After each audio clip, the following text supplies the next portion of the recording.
British cycling team कोई 100 साल से बदतरीन परफॉर्मेंस से गुजर रही थी।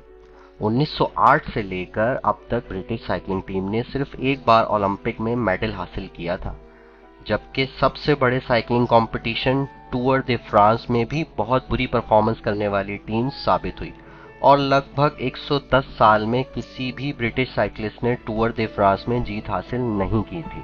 हत्ता कि ये नौबत आ गई थी कि यूरोप की एक बड़ी साइकिल मैन्युफैक्चरिंग कंपनी ने ब्रिटिश टीम को अपनी साइकिल्स बेचने तक से इनकार कर दिया था, इस डर से कि दुनिया जब ये देखेगी कि ब्रिटिश टीम इनकी साइकिल्स यूज करती है तो इनके नाम और ब्रांड पर बुरा इम्पैक्ट आएगा और इनकी सेल्स घट सकती है। और फिर हुआ ये कि ब्रिटिश साइकिलिंग टीम की किस्मत 2003 में बदल गई। इस टीम ने डेव ब्रेल्सफोर्ड को परफॉर्मेंस डायरेक्टर के तौर पर हायर किया।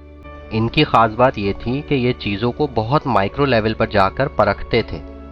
इनका फॉर्मूला या इनकी स्ट्रेटजी ये थी कि किसी भी काम को करने के लिए जितने भी पहलू हैं, जितने भी स्टेप्स या इसमें शामिल जितनी भी चीज़ें हैं, उन छोटी छोटी चीज़ों में 1% इम्प्रूवमेंट लानी चाहिए और फिर ये इस तरह 1% इम्प्रूवमेंट स्ट्रेटजी के ज़रिए छोटी छोटी चेंजेस को कंबाइन करके एक बड़ा इम्पैक्ट लेकर आते थे। इनकी इस स्ट्रेटजी का नाम था the aggregation of marginal gains. जैसे इन्होंने साइकिल की सीट को फिर से डिज़ाइन करवाया ताकि ये साइकिलिस्ट के लिए कंफर्टेबल रहे। टायर्स पर अल्कोहल रगड़ दिया ताकि टायर्स की ग्रिप और बेहतर हो सके। टीम को इलेक्ट्रिकली हीटेड ओवरशॉट्स पहनने को कहा ताकि इनके मसल का टेम्परेचर साइकिल चलाते हुए मेंटेन रहे। बायो फीडबैक सेंसर्स के जरिए मॉनिटर किया कि हर एथलीट ड्यूरिंग डिफरेंट वर्कआउट कैसे रिस्पॉन्ड करता है। टीम ने डिफरेंट फैब्रिक्स को टेस्ट किया और राइडर्स ने अपने इंडोर रेसिंग सूट को आउटडोर रेसिंग सूट के साथ रिप्लेस किया, जो कि बहुत हल्के और ज़्यादा एरोडायनामिक साबित हुए। मगर कहानी यहाँ भी ख़त्म नहीं हुई। ये लगातार 1% इम्प्रूवमेंट स्ट्रैटेजी को उन एरियाज़ में भी इम्प्लीमेंट करते रहे जहाँ इंसानी सोच कहती है कि अरे ये तो ऑलरेडी ठीक है, इस स्टेप में इम्प्रूवमेंट से क्या फ़र्क पड़ जाएगा। इन्होंने डिफरेंट मसाज जेल्स और लोशन को यूज़ किया जिससे राइडर्स की मसल रिकवरी को तेज़ किया जा सके। एक सर्जन को हायर किया जो हर राइडर को हैंड वॉश करने के बेहतरीन तरीके सिखाता ताकि राइडर्स के बीमार पड़ने के चांसेस कम से कम रहें। राइडर्स के लिए बेहतरीन पिलो और मैट्रेस का इंतखाब किया गया जिस पर टीम बेहतरीन और आरामदेह नींद हासिल कर सके।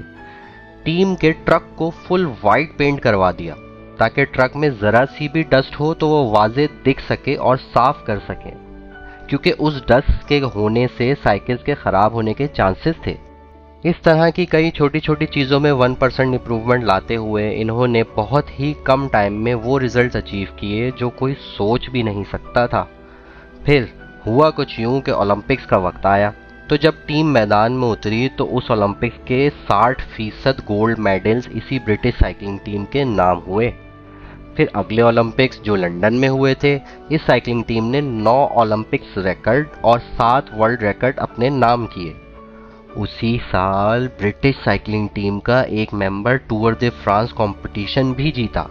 Next year tour de France में फिर इस ब्रिटिश साइकिलिंग टीम का एक मेंबर इस कंपटीशन को जीत गया और इसी तरह अगले 6 tour de France cycling competition में 5 बार इसी ब्रिटिश साइकिलिंग टीम के मेंबर्स ने विक्ट्री अपने नाम की। इसी तरह 10 सालों तक यानी 2007 से 2017 तक ब्रिटिश साइकिलिस्ट ने 178 वर्ल्ड चैंपियनशिप्स एंड 66 ओलंपिक या पैरा ओलंपिक गोल्ड मेडल्स जीते और 5 टूर दे फ्रांस कंपटीशन की विक्ट्रीज अपने नाम की, जो कि हिस्ट्री की मोस्ट सक्सेसफुल विक्ट्रीज में शुमार की जाती हैं। बिल्कुल ऐसे ही आपकी छोटी छोटी आदत आपकी ज़िंदगी में एक बड़ा फ़र्क पैदा करने का सबब बन सकती हैं। अक्सर हम खुद को कायल करते हैं कि किसी बड़े पैमाने पर कामयाबी हासिल करने के लिए इंसान को बहुत बड़े पैमाने पर एक्शंस लेने की ज़रूरत होती है। चाहे वज़न कम करना हो, कारोबार बनाना हो, किताब लिखना हो, चैंपियनशिप जीतना हो या कोई और मकसद हासिल करना हो, हम खुद पर प्रेशर डालते हैं कि ज़मीन को हिला देने वाली या सबकी अकल दंग कर देने वाली बेहतरी लाएं जिसके बारे में हर कोई बात भी करे, जबकि इसके बरक्स 1% इम्प्रूवमेंट लोगों को नज़र भी नहीं आती या ऐसी माइनर इम्प्रूवमेंट्स लोगों की तवज्जो का मरकज़ भी नहीं बनेंगी। मगर ऐसी ही छोटी छोटी इम्प्रूवमेंट्स जमा होकर कुछ ही वक्त में कमालात कर सकती हैं। और रही बात लोगों की तवज्जो का मरकज़ बनने की, तो कुछ बड़ा अचीव करने के लिए थोड़ा सब्र भी करना पड़ता है। अब इसको थोड़ा मैथ से भी समझ लेते हैं।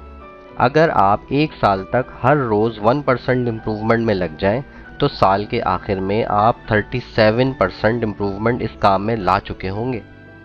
इसके बरक्स अगर आप एक साल तक हर रोज़ 1% बदतर हो रहे हैं, तो आप फ़िलहाल तकरीबन जो 0.99% पर मौजूद हैं, इसमें आप सिफर तक यानी 0.003% पर पहुंच जाएंगे।